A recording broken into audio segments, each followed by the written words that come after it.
नमस्कार मित्रांनो, मी वसंत साळकर आणि तुम्ही पाहताय मराठी अड्डा यूट्यूब चॅनल। मित्रांनो, महाराष्ट्र शासनाकडून एक मोठा निर्णय जो आहे तो घेण्यात आलेला आहे।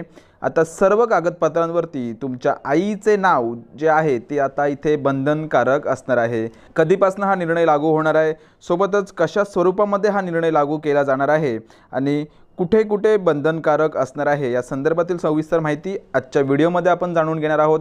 चॅनलवरती मित्रांनो नवीन असाल तर चॅनलला आताच सबस्क्राइब करून ठेवा। असे नवनवीन व माहितीचे व्हिडिओ जे आहेत ते तुम्हाला आपल्या चॅनलवरती पाहायला भेटत असतात।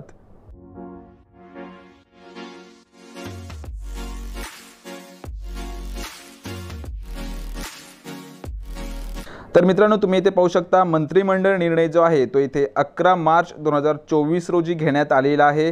शासकीय दस्तऐवजावर आईचे नाव इथे बंधनकारक असणार आहे। सुरुवातीला इथे पाहू शकता शासकीय दस्तऐवजांमध्ये आईच्या नावाचा समावेश वेगळ्या स्तंभामध्ये न दर्शविता उमेदवाराचे नाव, आईचे नाव, नंतर वडिलांचे नाव व शेवटी आडनाव अशा स्वरूपामध्ये नोंदविण्याचे बंधनकारक करण्याचा निर्णय इथे महाराष्ट्र शासनाकडून घेण्यात आलेला आहे। आता आपण पाहूयात की हा जो निर्णय आहे हा कोणाकोणाला लागू होणार आहे।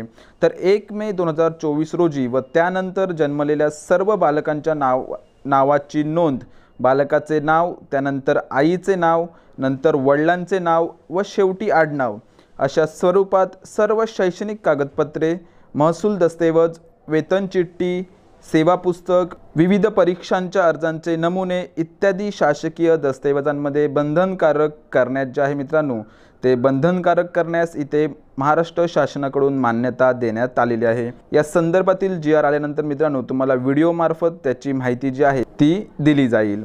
पुढे विवाहित स्त्रियांच्या बाबतीत सध्या अस्तित्वात असलेल्या पद्धतीनुसार त्यांच्या विवाहानंतरचे म्हणजेच तिचे नाव, नंतर तिच्या पतीचे नाव व आडनाव अशा स्वरूपात नाव नोंदणीची प्रक्रिया सुरू ठेवण्यात येणार आहे। म्हणजेच ज्या स्त्रियांचा विवाह झालेला आहे अशा स्त्रियांचं नाव जे आहे ते जुन्या पद्धतीनेच इथे सुरू ठेवण्यात येणार आहे आणि स्त्रीला विवाहापूर्वीच्या नावाने मालमत्तेच्या दस्तऐवजामध्ये नोंदवण्याची मुभा जी आहे ती इथे ठेवण्यास मान्यता जी मित्रांनो आहे ती इथे महाराष्ट्र शासनाकडून देण्यात आलेली आहे।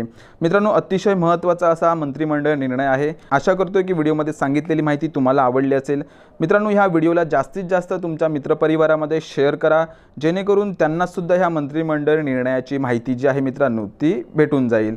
तुर्तास थांबतोय, पुन्हा भेटूया अशाच एका नवीन व माहितीपूर्ण व्हिडिओसोबत। धन्यवाद। जय हिंद, जय महाराष्ट्र।